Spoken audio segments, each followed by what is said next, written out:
কুমিল্লা চট্টগ্রাম সহ 11 জেলায় ঝড়ের আভাস। কুমিল্লা ও চট্টগ্রাম দেশের 11 জেলার উপর দিয়ে ঘন্টায় 45 থেকে 60 কিলোমিটার বেগে ঝড় বয়ে যেতে পারে বলে জানিয়েছেন আবহাওয়া অধিদপ্তর।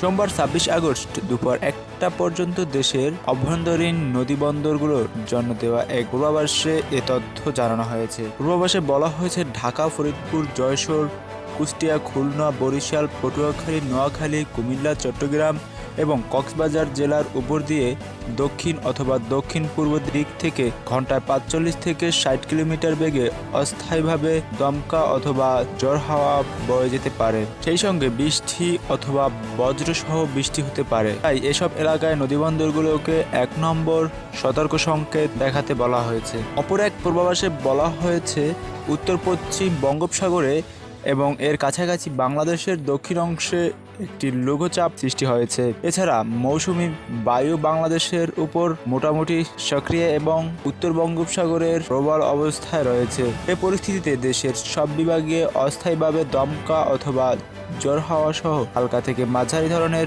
বৃষ্টি অথবা বজ্রসহ বৃষ্টি হতে পারে। সেই সঙ্গে দেশের কোথাও কোথাও মাঝারি ধরনের ভারী থেকে অতি বর্ষণ হতে পারে। ঝড় বৃষ্টির এই প্রবণতা কয়েকদিন অব্যাহত থাকতে পারে।